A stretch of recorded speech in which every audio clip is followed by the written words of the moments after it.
హైదరాబాద్ నాంపల్లిలో ఏర్పాటు చేసిన నుమాయిష్ ఎగ్జిబిషన్ ద్వారా వచ్చే డబ్బులతో 20 విద్యా సంస్థలు నడుస్తున్నాయని తెలిపారు మంత్రి పొన్నం ప్రభాకర్. నుమాయిష్ ముగింపు వేడుకకు హాజరైన మంత్రి పొన్నం బెస్ట్ స్టాల్స్ కి బహుమతులు ప్రదానం చేశారు. మొత్తం 46 రోజుల పాటు సాగిన ఎగ్జిబిషన్లో ప్రజలకు ఎలాంటి ఇబ్బందులు లేకుండా నిర్వహించిన సొసైటీ సభ్యులకు ధన్యవాదాలు తెలిపారు మంత్రి. నుమాయిష్ను లక్షలాది మంది సందర్శించి ఎంజాయ్ చేశారని తెలిపారు. దీని ద్వారా మరిన్ని విద్యా సంస్థలను పెంచడంతో పాటు నుమాయిష్కు ఇంకా ప్రాచుర్యం తెస్తామన్నారు మంత్రి పొన్నం.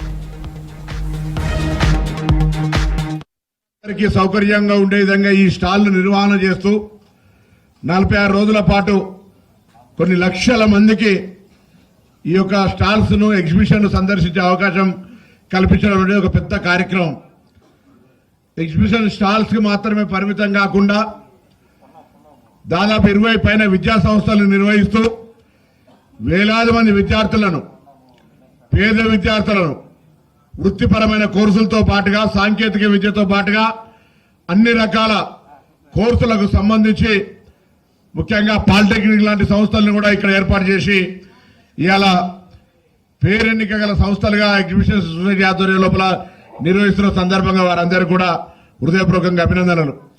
విద్యా సంస్థలు నడిపే సందర్భంగా ప్రభుత్వం నుంచి రావాల్సినటువంటి ఇతర కొన్ని కార్యక్రమాలకు సంబంధించి తప్పకుండా నేను సహచార మంత్రి శ్రీధర్ బాబు గారు మీ సొసైటీ అధ్యక్షులుగా అది ఫీ రియంబర్స్మెంట్ కావచ్చు ఇతరత్రా కూడా వాటన్నింటినీ మీకు ఇప్పించే కార్యక్రమంలో ప్రభుత్వంలో ఉన్నటువంటి ఆర్థిక శాఖ ఇతరత్ర విద్యాశాఖ పెద్దలతో మాట్లాడి మీ సమస్యను కూడా పరిష్కారం చేసే దిశలో తీసుకుపోతామని కోరుతూ ప్రారంభంలో చెప్పినాం.